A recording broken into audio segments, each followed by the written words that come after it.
In the sunlit kitchen, Olva took a sip of coffee while staring at her bankbook. 8 years of saving had finally yielded $450,000, enough for her dream of buying a house. Still, she could only bring herself to open the bankbook during these quiet moments before her father Tim, mother Kelly, and sister Madeline awakened. Outside the window, morning dew glistened on the white wood siding, and the red door stood out beautifully in the morning mist. Olva had lived in this house as an adopted daughter for 35 years. Catching a glimpse of movement in her parents' bedroom window, she hastily tucked the bankbook deep into her bag. "Good morning, big sis." Her sister Madeline came down the stairs with her usual cheerful greeting. Though now 28, she remained unemployed and living at home. Still, she was the only person in this house whom Olva truly trusted. "Good morning, Madeline."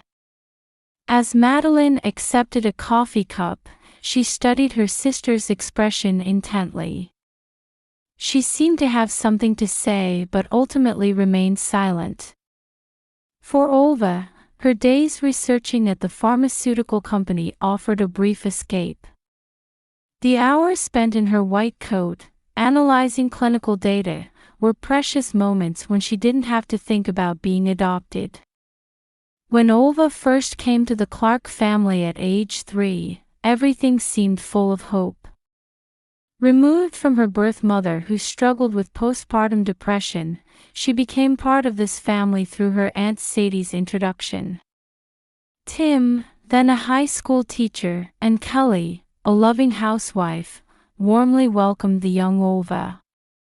In their church community, the Clarks were known as an ideal family.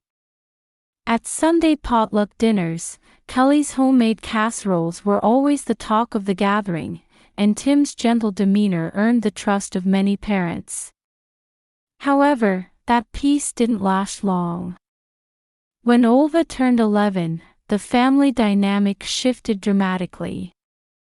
With the birth of their biological child, Madeline, their attitude toward their adopted daughter Olva gradually but surely changed. "Madeline, look. She has your mother's eyes, doesn't she? My, she really does have our blood." Such comments became more frequent in their conversations. Perhaps there was no discriminatory intent. However, the phrase "real child" began appearing in conversations, whether consciously or unconsciously. When it came time for college, Olva had no choice but to apply for scholarships. Meanwhile, her parents steadily saved money for Madeline's future education. Though feeling the unfairness, Olva endured in silence. If anything, the experience made her more diligent. After securing a position as a clinical researcher, Olva contributed most of her salary to the household. Her parents accepted it as a matter of course, using it for Madeline's vocational school tuition and living expenses. However, Olva secretly continued saving a portion of her salary in a separate account, quietly nurturing her dream of owning her own home. "Olva, there's a church bazaar this weekend. Many people are looking forward to your brownies," Kelly announced at breakfast. Her voice carried that subtle boundary between command and request. Even at 38, Olva was expected to be the good daughter. "Yes, of course, I'll make them." As she replied, Olva was acutely aware of the bankbook's presence. The book in her bag felt like a ticket to a new life. Yet she still hesitated about when to use it. In the kitchen's morning light, Olva recalled the numbers she'd seen earlier, $450,000. A figure representing 8 years of patience and hope. A concrete possibility for leaving this house and starting a new life. Her sister Madeline was watching her again with that complicated expression, as if struggling to say something important but unable to voice it. Such complex emotions reflected in her sister's eyes. Olva stood up and began preparing for work as usual. As she tucked her stethoscope into her white coat pocket, she strengthened her resolve. Soon, it would be time to leave this house. Olva first noticed something was wrong with her father Tim's behavior. His study, usually meticulously organized, had become surprisingly messy over the past few months. Bills were scattered about, and unopened mail formed mountains. It was an unusual sight for a former high school math teacher. Late at night, her father's voice would carry from downstairs. The sound of him arguing with someone on his mobile phone echoed through the house 2 or 3 times a week. "I understand, just give me a little more time." His voice sounded distressed, nothing like the gentle teacher his students had admired. An unfamiliar shadow of anxiety had also crept into her mother Kelly's expression. Olva didn't miss how her mother's hands trembled slightly while preparing dinner. "Mom, is something worrying you?" "Oh, it's nothing. I'm just a bit tired." Her mother's smile seemed artificial. One night, while doing late kitchen cleanup, Madeline came alone. "Big sis." Her voice lacked its usual cheerfulness. "What's wrong?" "Well, I need to tell you something." However, their father's footsteps echoed down the stairs at that moment. Madeline quickly composed herself and left with a "good night," leaving Olva with a vague sense of unease. Returning home at dusk after work at the pharmaceutical company, Olva saw an unfamiliar man leaving their house. Though wearing a suit, he emanated a dangerous aura. Her father stood at the doorway with a rigid expression, watching the man's retreating back. "Dad, who was that?" "Business matter. It doesn't concern you." Her father's voice had completely lost its usual gentleness. At dinner, the atmosphere around the table was heavy. Father stared at his smartphone without touching his food. Mother's hands trembled as she held her chopsticks, and her sister kept her head down. "Madeline, is that dress new?" Olva asked. "Yes. Dad bought it for me." The extravagant spending on her unemployed sister seemed to be increasing lately. Expensive bags, new clothes, the latest smartphone, all gifts from their father. That weekend, Olva called her Aunt Sadie. Her mother's sister had always been an understanding advisor. "Things have been strange at home lately." Olva heard Sadie take a quiet breath on the other end of the line. "In what way?" "Dad talking to someone late at night, strange people coming to the house." "Olva, have you made any preparations?" Her aunt's question seemed to anticipate the current situation. "Yes. I've saved enough over 8 years to buy a house." "Have you told anyone about this plan?" "No, not yet." "Be careful. Call me immediately if anything happens." There was an unusual tension in her aunt's voice. That night, lying in bed, Olva planned for tomorrow. After 8 years of effort, she was finally ready to tell her family about her decision. Outside her window, the full moon shone brightly, and tree shadows danced on the wall. From downstairs, she could hear her father's voice again. "I understand.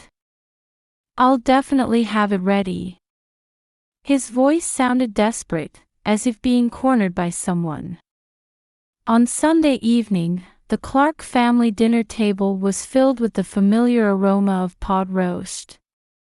Green bean casserole steamed, and apple pie waited as dessert. On the surface, it was just another family dinner. However, in Olva's heart, 8 years of determination was racing.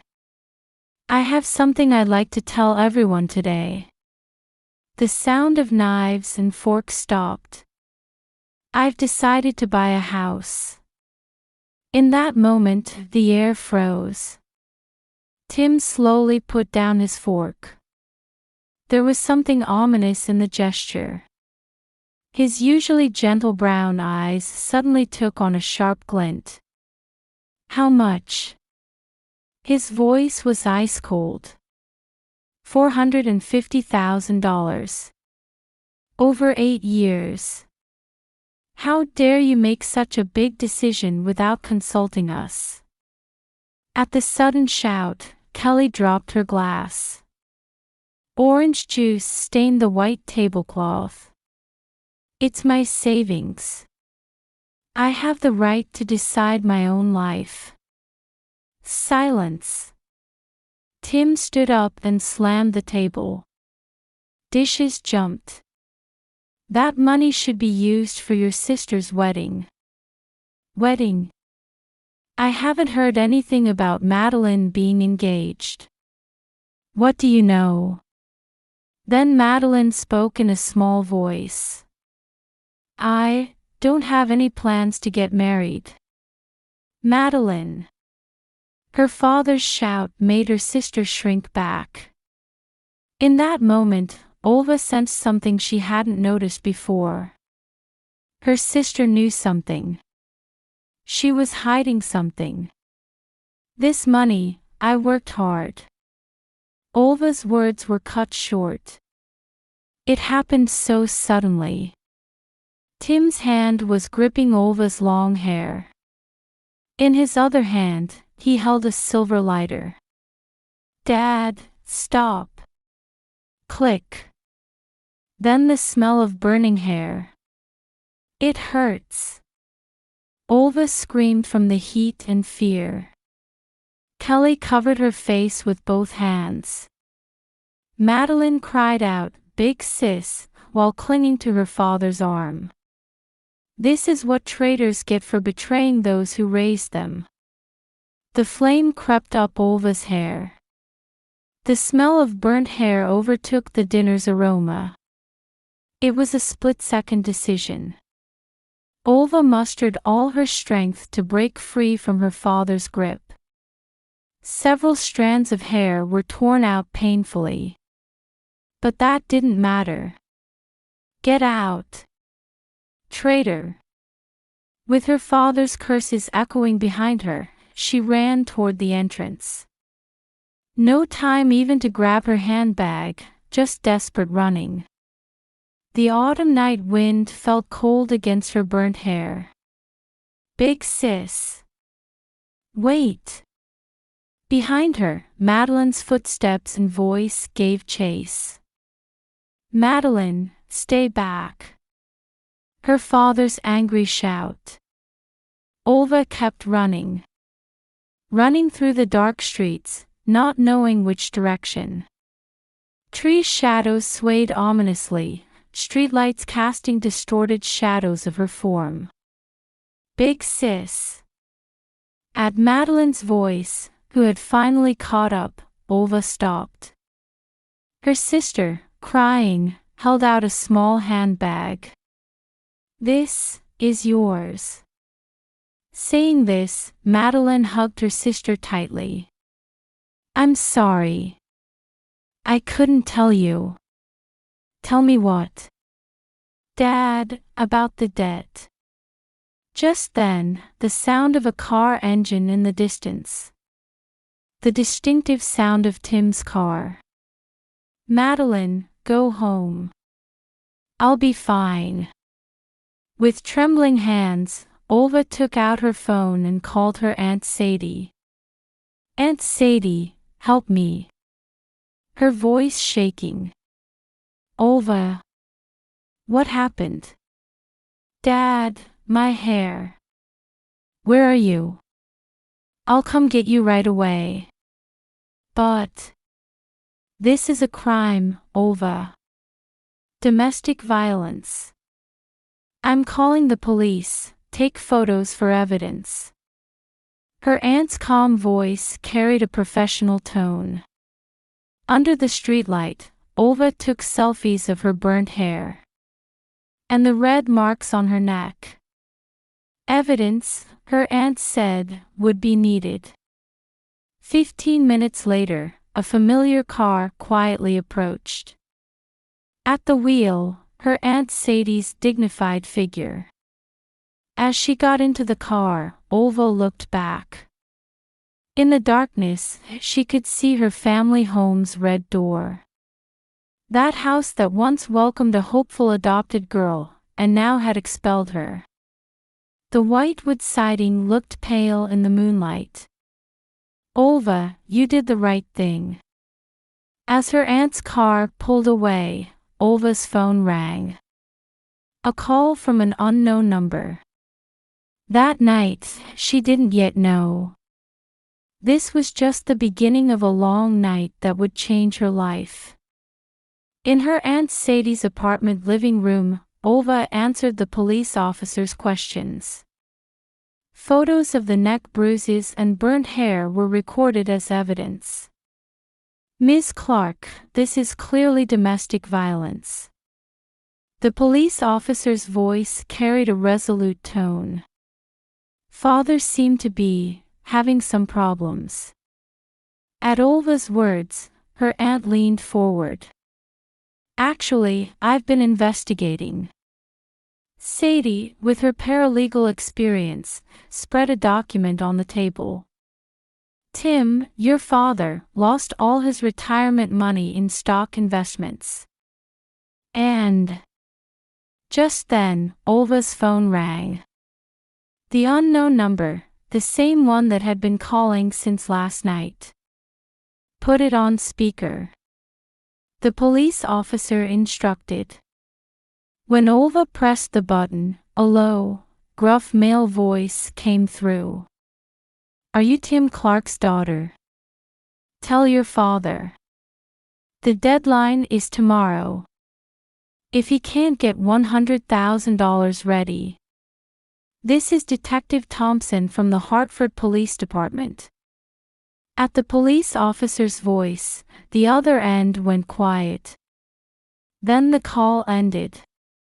Loan sharks collecting debt. The officer took notes. According to our investigation, your father borrowed a total of $100,000 from multiple loan sharks. It seems he planned to use your savings to repay it. At that moment, all the pieces fell into place. Father's suspicious behavior, late-night calls, lavish spending on her sister, it was all a smokescreen to hide the debt. The doorbell rang. Madeline. Her sister stood alone, eyes red from crying, clutching a bundle of documents. Big sis.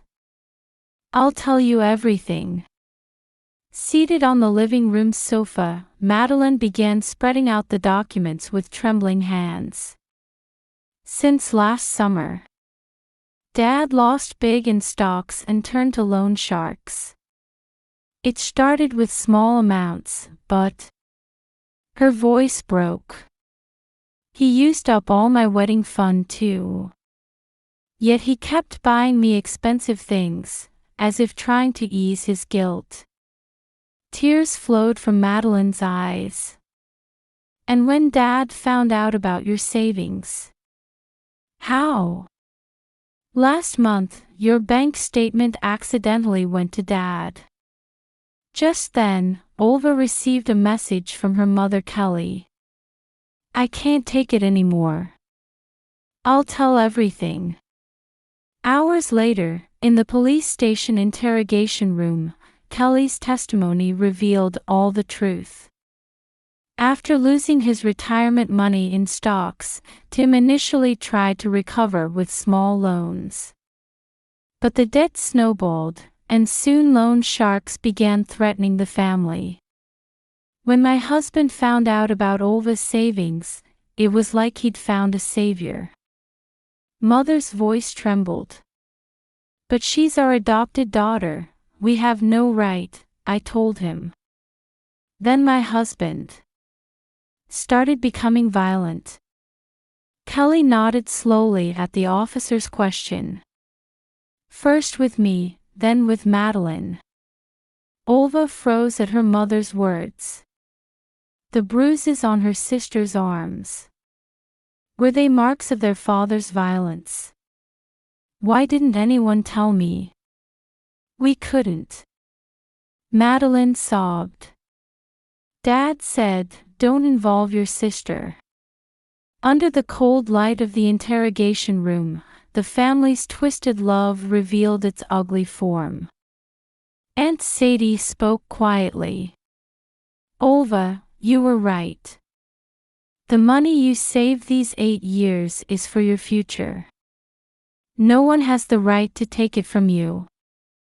The police officer pulled out new documents. We'll now proceed with a restraining order.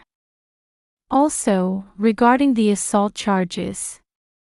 As she listened to these words, Olva gazed out the window. Dawn's light was gradually beginning to color the eastern sky. The long night was finally breaking. Spring sunlight streamed through the windows of the new house. A blue door, chosen by Olva, stood out against the white colonial-style exterior walls.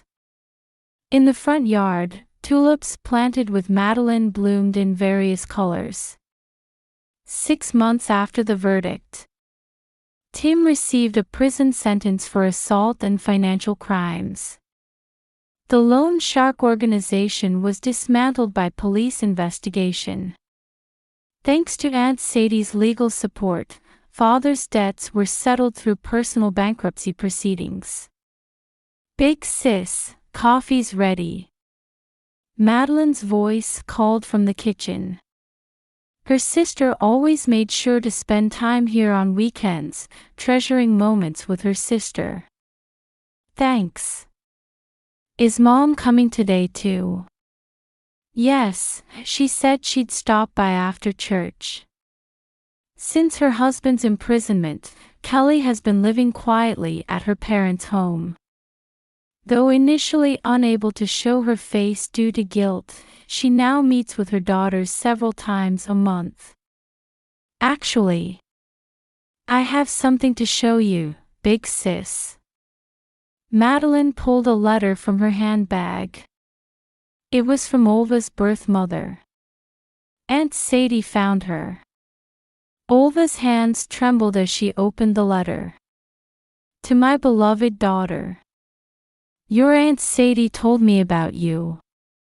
Her birth mother had recovered from depression and was now living in Oregon. The letter carefully detailed her anguish at having to part with her 3-year-old daughter, and her regret and gratitude after giving her up for adoption. I sincerely bless your new life. Just then, the doorbell rang. Mom. Olva, Madeline. Kelly held a homemade apple pie in her arms. The aroma, reminiscent of their old family dinners, filled the new house.